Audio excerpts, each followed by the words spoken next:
Guys, nginamukele khona la kwi-Prof Daily channel enilethela zonke izindaba eziphuma phambili. U-Owen Ndlovu ubopha ukhozi futhi ngeyonyaka. Umphathi we-Michael Owen Production, u-Owen Ndlovu, uthi luyinyathele emsileni ukhozi ngokumemezela ingoma yokuhlukanisa unyaka okuhlabane kuyona uSenzo Ntencane Zondi ngoLwesihlanu.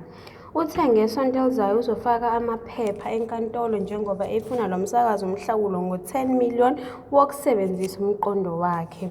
Okuphinde kungicasule kakhulu ukuthi badlale ngoNtencane ngalo 50,000 abamunise wona okungahambisani nemoto.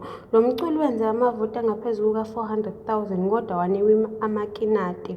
Ngo-2016 uMroza owathatha lesi sicoco wenza amavoti awu-150,000 wathola isamba sika-150,000 nemoto, kusho u-Owen.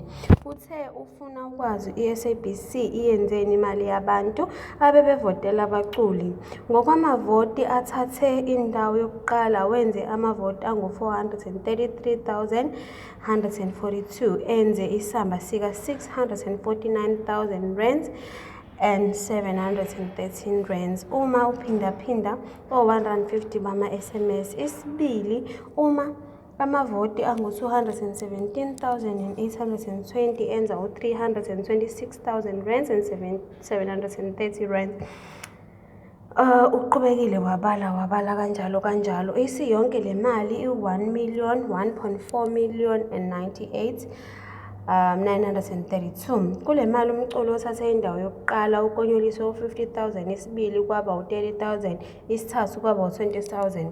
Kubalaleli abawenile owokuqala uthola u-50,000 rands, owesibili kwaba u-30,000 rands, owesithathu kube u-20,000 rands. Lokho kusho ukuthi i-SABC ikhokhela amaciko nabalaleli u-200,000 emalini etholwe ngamavoti. U-Owen uthe le mali okungcono eyabelwe abaculi abakwi-top 10 ngokulinganayo. Umkhulumeli we-SABC obambile uMonsiapolelo uthe bekumele bagcine isithembiso abasenze ngoJanuwari sokumemezela imiphumela ngemuva kokuhoxa kwecala. Ayikho nencwadi ye-Michael Owen ebibavimbela ukuthi bamemezele imiphumela. So ukhala ngalokho-ke uNdlovu ukuthi hhayi yena ucabanga ukuthi uNtencane urojiwe njengoba enikezwe u-50,000 rands as umklomelo wakhe njenge-Song of the Year yaSokhosini FM. So guys, asazi-ke iyozala nkomoni, sizolindela ukuzwa okulandelayo. Ngiyabonga, I'm out.